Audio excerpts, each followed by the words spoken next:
السلام عليكم ورحمة الله وبركاته. اللهم علمنا ما ينفعنا وانفعنا بما علمتنا وزدنا علما. أهلا وسهلا بيكم، معكم محمود زايد وفيديو جديد في كورس فنيات الطباعة.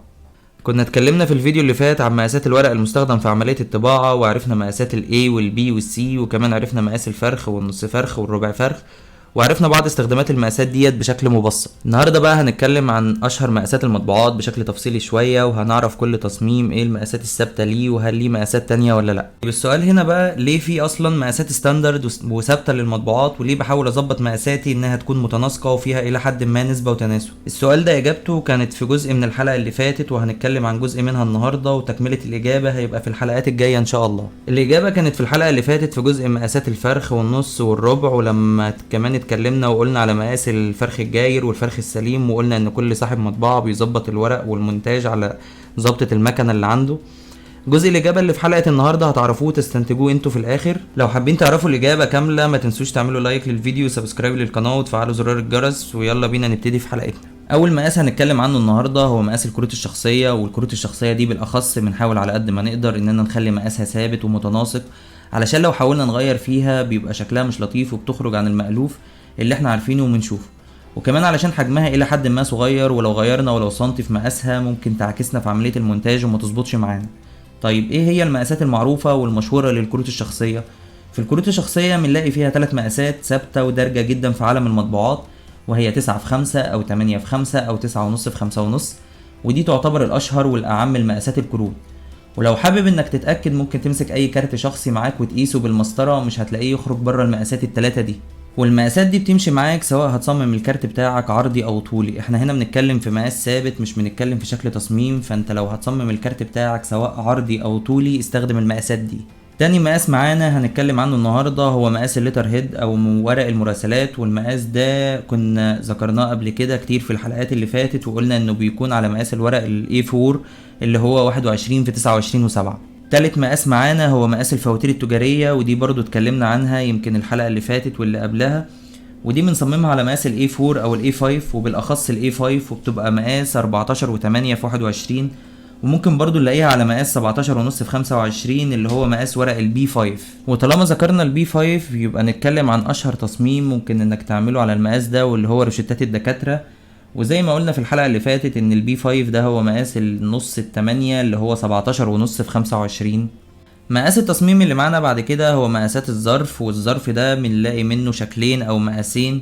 في منه مقاس الظرف الامريكاني اللي هو نفس مقاس الاي 4 او اكبر منه شوية، يعني لو عايز تفتح مقاس التصميم بتاعك ممكن تفتح مقاس الاي 4 اللي هو 21 في 29.7، او ممكن تخليه 22 في 30.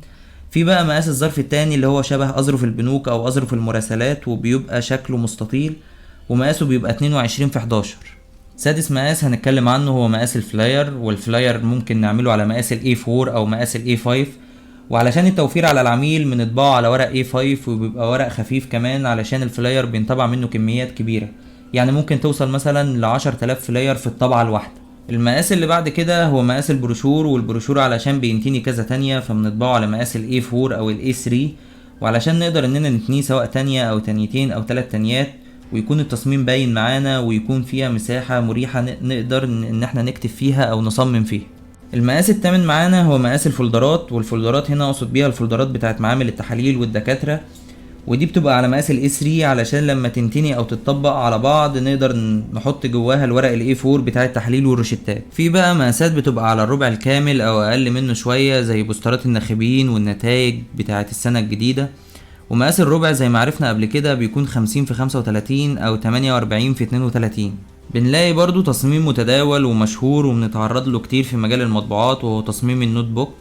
النوت بوك ممكن تتعمل او تتصمم على مقاسين، وهو ال A5 او ال A6 اللي هو نص ال A5، وبيبقى مقاسه 14 و8 في 21 او 10.5 في 14 و8. في بقى بعض مقاسات المطبوعات التانية اللي ممكن نتكلم عنها سريعا كده او ناخد فكرة عنها، زي مثلا اغلفة الملازم الدراسية هنلاقيها 30 في 40. منيوهات المطاعم بتتعمل على ورق مقاس ال A4، يعني المنيوهات الاوت دور او منيوهات التوزيع بتتعمل على ورق A4 150 جرام علشان بينطبع منها كميات وبتنتني 3 او 4 تانيات. والمنيوهات الاندور بينطبع برضو على ورق A4 بس 300 جرام تقيل شوية. كتب الجامعات زي ما قلنا في الفيديو اللي فات بتنطبع على مقاس 25 في 35، الشنط الكرافت او الكرافت بتتصمم على مقاس الاي 4 او الاي 3، ودي كانت اكتر المقاسات الدارجة لاكتر التصميمات شيوعا وشهرة في عالم المطبوعات، ودي تعتبر المقاسات الثابتة اللي قليل جدا لما بنلاقي تغيير او لعب في مقاسها. في اخر الفيديو كنت حابب اكمل لكم الاجابة بتاعت السؤال اللي ذكرناه في الاول خالص، وهو ليه في مقاسات ثابتة للمطبوعات وهل ممكن نغير فيها ولا لأ. في الحقيقة انك لو حابب تغير في مقاس من المقاسات ديت ممكن يكون شكلها مش كويس او مش لطيف وهيبقى خارج عن المألوف اللي احنا عارفينه.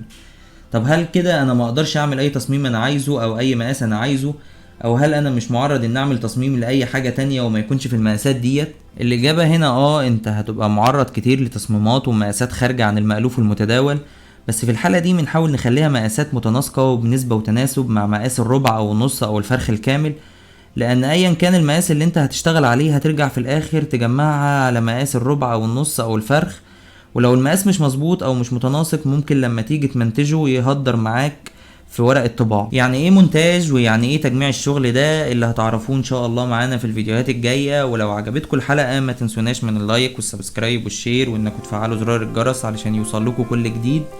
شكرا.